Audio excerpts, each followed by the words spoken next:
seguimos en la sintonía de Radio Abarán. Como antes te comentábamos, es el momento de comenzar nuestro programa semanal Adelante en la Fe.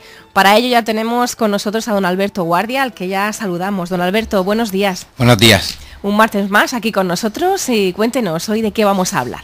Un martes más continuamos pues con todas las noticias en torno a la iglesia en Abarán, lo que estamos haciendo aquí en nuestro pueblo, a las dos parroquias. Enseguida comentaremos por las últimas actividades que hemos tenido. Estamos celebrando las fiestas de San Juan Bautista, que es este miércoles, y ya se ha realizado la procesión y la misa con las autoridades el domingo, y el miércoles, que es el día de San Juan, pues hará también otra misa solemne, y el barrio de aquel cabezo del cuartel, pues ya sabes que se suele celebrar una fiesta en la plaza que hay arriba de la iglesia. Comentaremos también alguna otra cosa respecto a las obras que ya van a empezar en la parroquia de San Pablo, y algún que otro consejo que tenemos pensado para qué podemos hacer ahora durante este tiempo de verano. Pero como siempre comenzamos escuchando el Evangelio de este domingo, que celebramos la fiesta trasladada de San Pedro, de la cátedra de San Pedro, porque generalmente ocurre lo mismo que al caer durante la semana, pues el obispo nos pide que se celebre el domingo anterior para que podamos un poco comentar el significado y el sentido de esta fiesta, y qué es lo que queremos recordar al celebrar la cátedra de San Pedro. Cátedra es el nombre que ha recibido también el puesto que tiene un profesor, digámoslo así, en el instituto o en la universidad, un catedrático, es decir, alguien que sienta cátedra significa alguien que habla con autoridad. De hecho, la sede donde es la iglesia principal de toda la diócesis se llama catedral, y viene de ahí, significa el lugar de la cátedra, el lugar del que habla las palabras de sabiduría y palabras de inteligencia, palabras con autoridad. Viene de los judíos, que hablaban de la cátedra de Moisés, es decir, de aquellos que pueden enseñar con la autoridad del mismo Moisés, porque conocen perfectamente la Biblia, y por eso un catedrático es alguien que es el que más sabe, digámoslo así, del tema. Nosotros celebramos la fiesta de la cátedra de San Pedro, recordando que San Pedro, el sucesor de San Pedro exactamente, que es el Papa, el obispo de Roma, pues ejerce esta misión de enseñar con autoridad a todos los fieles. Muy bien. Pues escuchemos cómo el Evangelio de San Mateo nos cuenta la elección de Pedro. Llegó Jesús a la región de Cesarea de Filipo, preguntó a sus discípulos: ¿Quién dicen los hombres que es el Hijo del Hombre? Ellos respondieron: unos que Juan el Bautista, otros que Elías, otros que Jeremías o uno de los profetas. Él les dijo: ¿Y vosotros, quién decís que soy yo?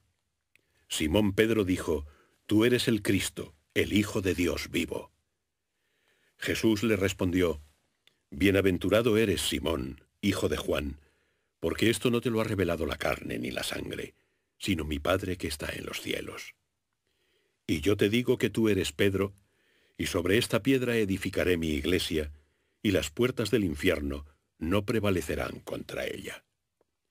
Te daré las llaves del reino de los cielos, y cuanto ates en la tierra será atado en los cielos, y lo que desates en la tierra quedará desatado en los cielos. Entonces mandó a sus discípulos que no dijeran a nadie que él era el Cristo.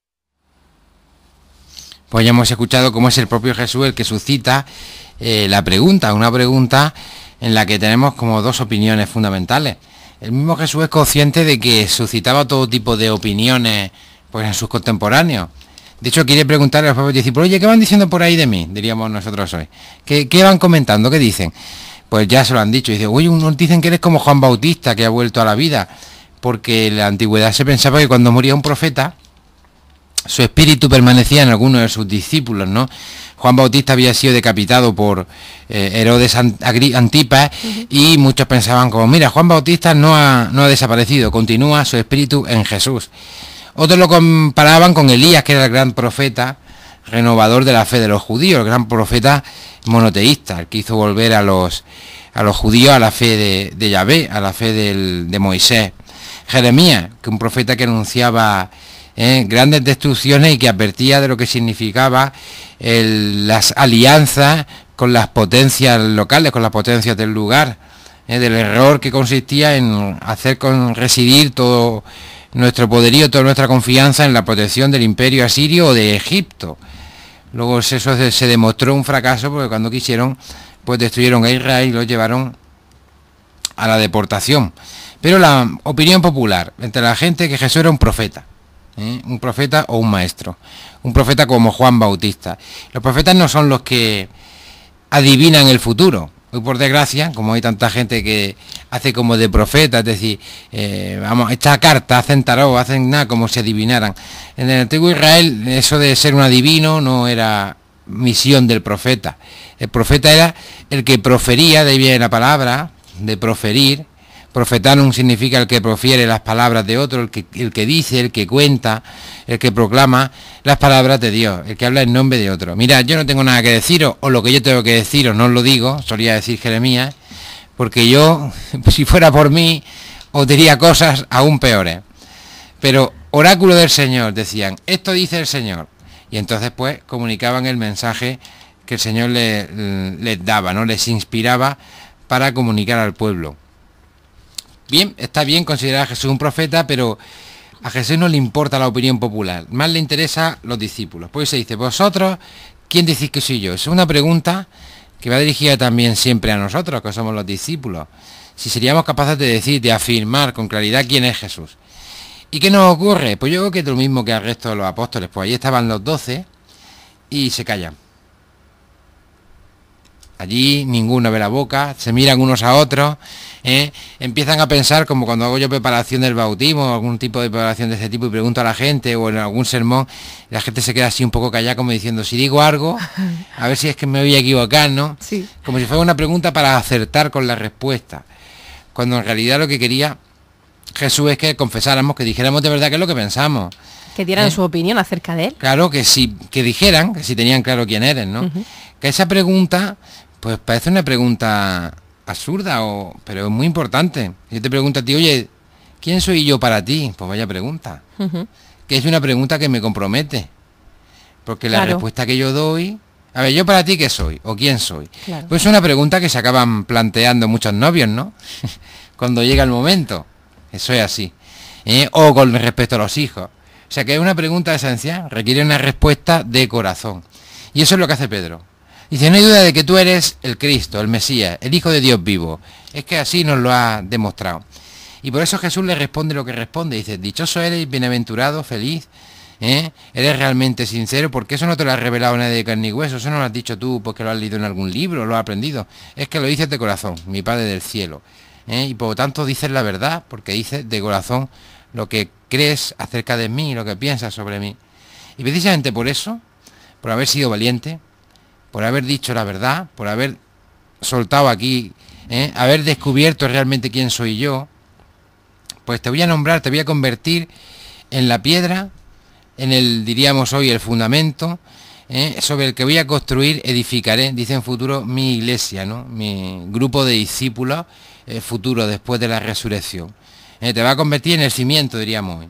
Voy a poner el cimiento en ti. Por eso le cambia el nombre. El problema es que en la traducción al español, como el nombre de Pedro se ha convertido en un nombre de persona, pues no acabamos de captar lo que dice, porque le dice, tú eres Pedro y sobre esta piedra edificaré mi iglesia. En realidad lo que le dice es, tú eres la piedra, tú eres roca, lo que significa literalmente la palabra que dice Cefas, tú eres roca y sobre la roca, sobre esta roca que eres tú, se va a edificar el edificio de la iglesia. Así que a partir de ahora ya no te vas a llamar Simón, te llamarás Pedro, roca. Y le dice dos atributos que aparecen en la bandera y en el escudo del Vaticano, y también siempre en los escudos de todos los papas, un poco para ver que las cosas que dicen o que tenemos en la iglesia no son un invento de los curas, ni de... ¿no? Hay aquí también en el pueblo una cofradía de San Pedro, y un San Pedro que data de los años 50 de la posguerra, que está en la parroquia de San Pablo y que tiene como atributo también estas llaves de las que habla Jesús. Lleva dos llaves en la mano, en el escudo del Vaticano también van las dos llaves, que simbolizan las llaves de la entrada en el reino de los cielos. Hay dos llaves, una para abrir y otra para cerrar. Es sorprendente, pero es que era así, en la antigua, para no equivocarse, y porque había dos encargados distintos, sobre todo en el Tesoro Real y en el templo y en los palacios imperiales, había una persona que era el encargado de abrir y otro el de cerrar. Así nunca podía haber dudas acerca de si se pierde algo o no se pierde, o si has sido tú o he sido yo. Cada uno tenía su función y así no había error. Un encargado de abrir las puertas, otro encargado de cerrarlas. Así no había conexión y era más difícil, entre comillas, corromper al que quisiera entrar. Por eso hay dos llaves. Y también recuerdan la disyuntiva que presenta Jesús. Abrir, cerrar, atar y desatar. Te daré las llaves que atan y que desatan, ¿no? Porque por desgracia, como toda puerta simboliza, pues se abre y se cierra. Esa puerta está abierta para todos nosotros, pero también puede cerrarse.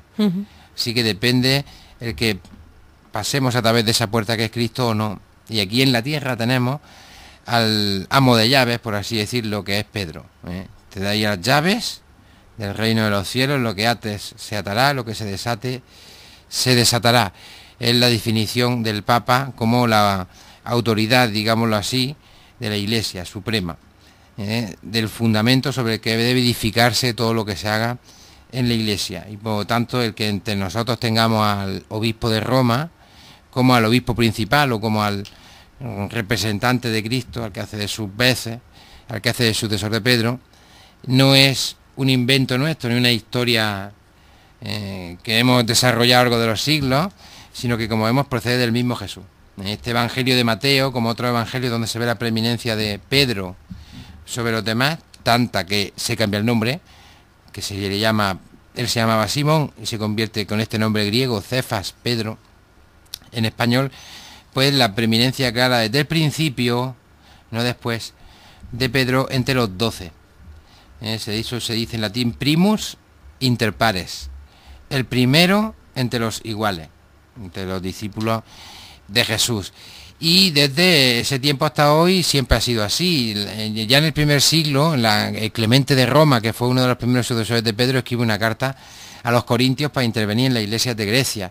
Ya Policarpo de Esmirna, en el año 180, va también a Roma para intentar solucionar una cuestión de los calendarios de cómputo de la Pascua. Es decir, desde el comienzo, ya en la primitiva iglesia, el sucesor de Pedro tiene como una preeminencia sobre los demás, ¿no? Es el que decide, digamos, cuando hay alguna duda en la fe o en la moral de la iglesia, ayudado por los demás, pero es el que decide. Y nosotros, pues a lo largo del siglo le hemos querido dar el nombre de Papa, que es lo que significa eso. Es como el Padre de todos los...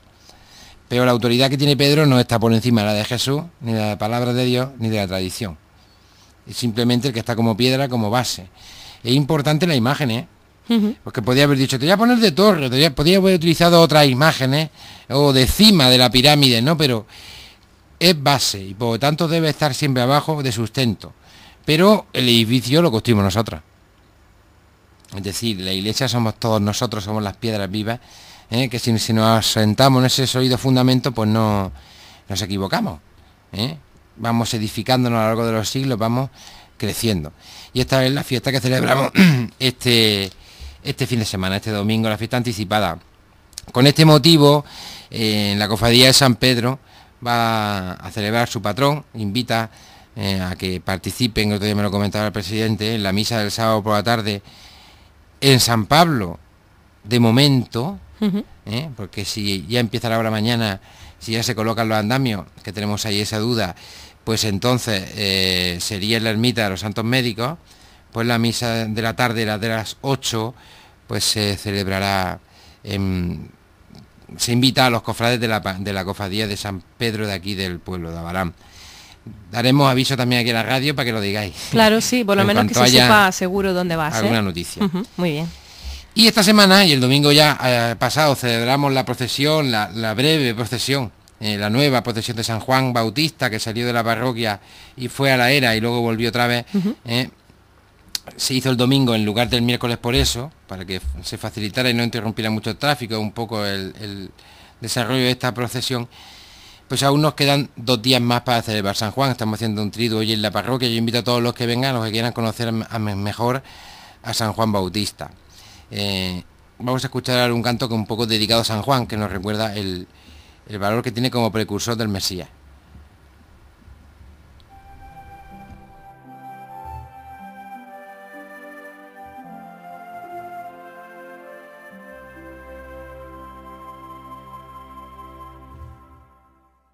A la orilla de un río, un hombre predicaba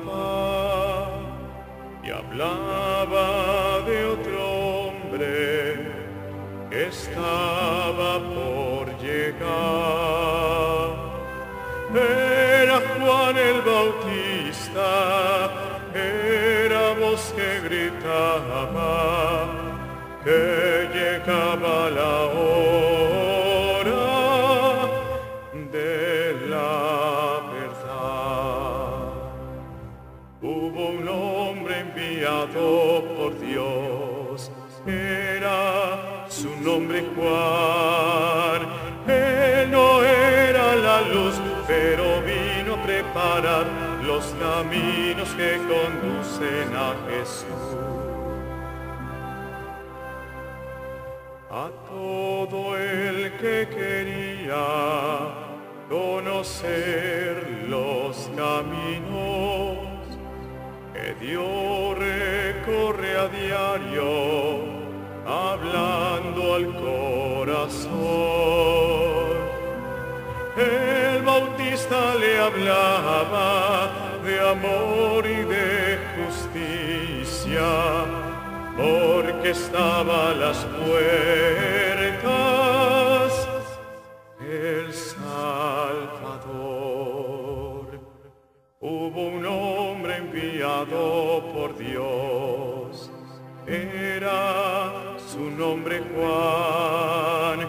Él no era la luz, pero vino a preparar los caminos que conducen a Jesús. Pero el hombre que hablaba de amor y de justicia fue un día encarcelado por capricho de un rey. Su cabeza cortaron, su voz siguió gritando los abusos de un hombre en el poder. Hubo un hombre enviado por Dios, era su nombre Juan. Él no era la luz, pero vino a preparar los caminos que conducen a Jesús.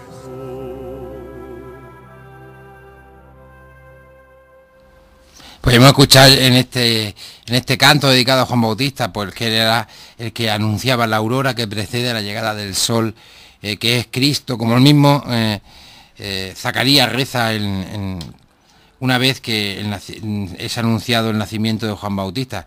Ese es el que precede al sol que nace de lo alto, que viene para iluminar a los que viven en tinieblas y en sombra de muerte y guiar sus pasos por el camino de la paz. Es por eso que, siguiendo los ritos ígneos más antiguos de la humanidad, son los primeros rituales que se conocen del hombre socializado.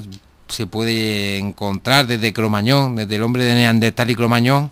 Neandertal es un poco más antiguo, en Atapuerca y en las cuevas de Altamira, que sitúa en los homínidos de los hombres de Cromañón, ya aparecen ritos ígneos, ritos en torno al fuego, que es lo que se celebra también en la noche de San Juan.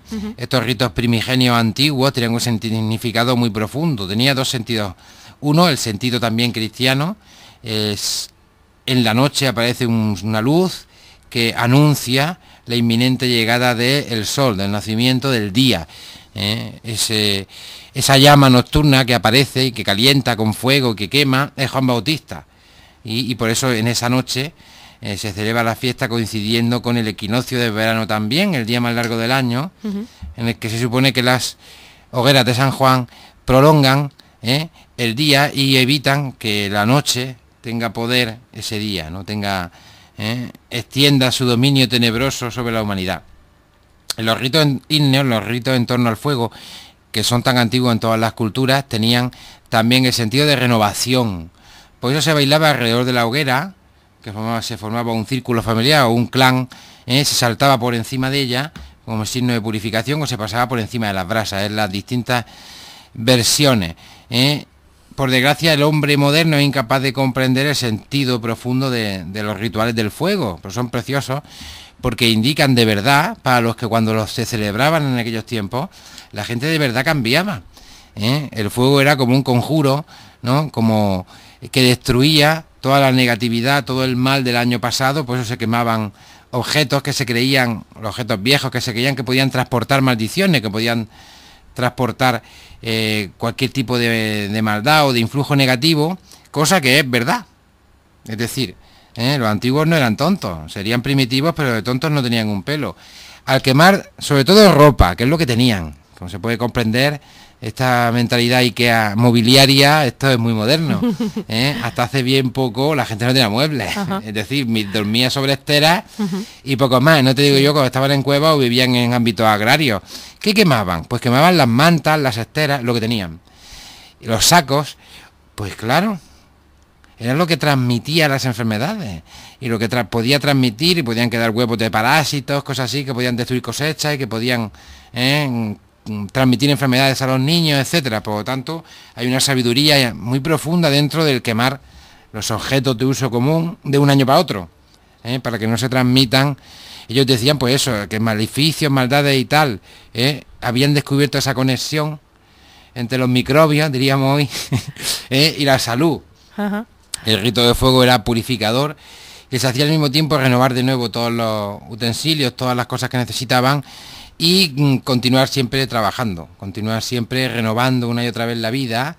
Había que hacer otra vez las cestas, había que hacer confeccionar otra vez las pieles y todo eso, y los mantenía ocupados y al mismo tiempo más sanos, y al renovar los ámbitos esos insalubres de poblaciones antiguas que no tenían o no conocían bien los misterios de la medicina, pero que ya habían en cierto modo intuido que algo había por ahí. Y por eso era una fiesta muy grande, el chamán, la tribu, todos bailaban alrededor del fuego, todos los malos espíritus se iban y sobre todo, y esto es muy importante, no se suele comentar, si había algún problema en la tribu o en el poblado, el rito de paso del fuego significaba el final. Si había algún conflicto de cabañas, había algún conflicto de rebaño, algún conflicto de agua, los conflictos que hubiese, se hacía pasar a todos por el fuego y entonces se acababan. Era como un juicio. Por eso te pisan las brasas. El que se quemaba es que era el malo, es decir, y por eso todos pasaban por la brasa, sí, y se terminaba. Ahora, pues bueno, se hace en plan chiste o en plan pasar rato, pero se ha perdido esa capacidad catárquica que se llama, es decir, de cambio que tienen los signos. ¿Tenemos que solucionar este problema? Sí, tenemos que solucionarlo. ¿Cómo? No sé, algún día arreglaremos esto del agua, algún día arreglaremos esto de los rebaños, algún día... Bueno, pero las sociedades antiguas tenían esos días.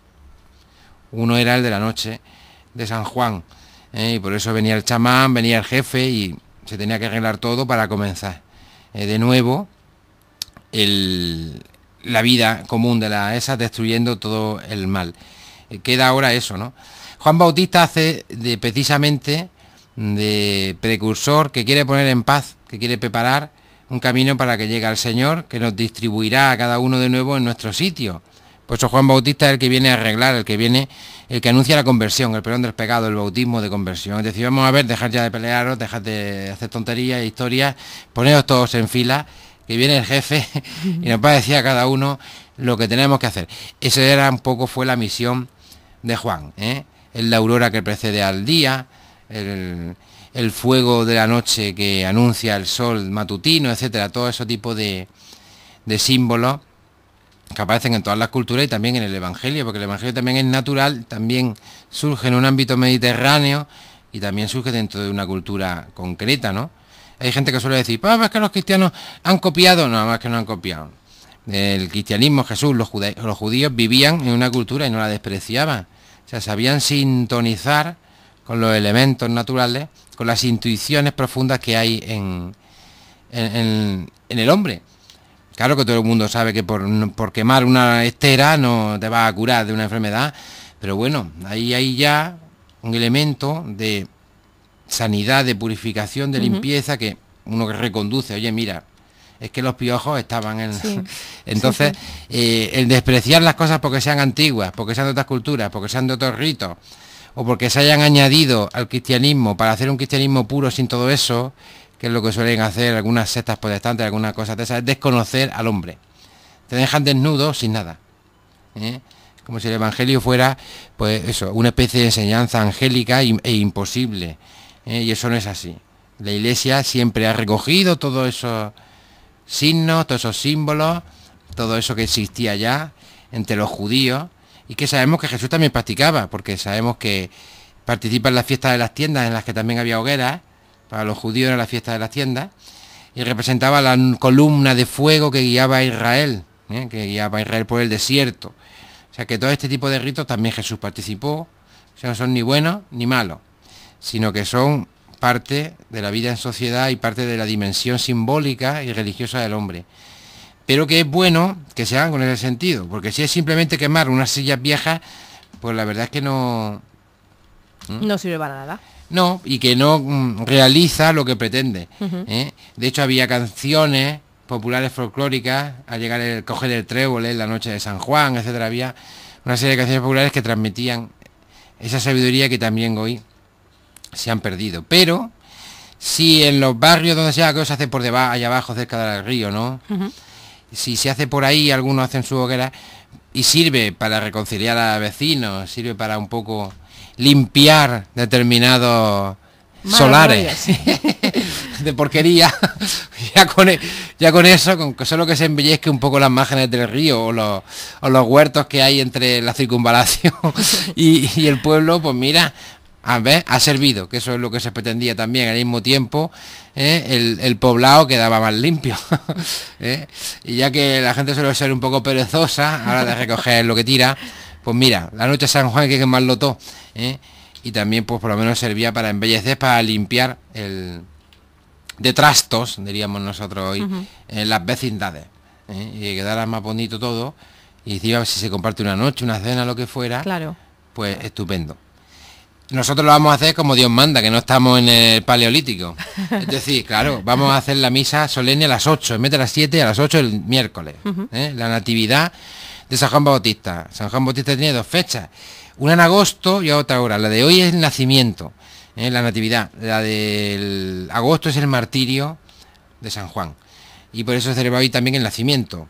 Siguiendo el texto del Evangelio de Lucas, es el sol que nace de lo alto, para iluminar a los que viven en tinieblas y en sombras de muerte, haciendo coincidir con el equinoccio de verano, si no me equivoco, es decir, con la noche más larga del año. Más corta. Sí, la más corta, justo. El día más largo, quería decir, efectivamente. Así que ya lo sabéis, a las 8 venía la misa solemne que vamos a hacer en San Juan mañana, Bautista, ¿no? Mañana, justo. Y luego la fiesta que hacen arriba, el que quiera pasar por allí, que pase. Muy Invitados bien. quedan. Muy bien. ¿Algo más, don Alberto? No, pues ya, esto era lo que teníamos previsto para hoy. Muy bien, pues le esperamos el martes que viene. El martes que viene más. Muy bien, pues aquí estaremos. Gracias. Nada, vosotros. Hasta luego.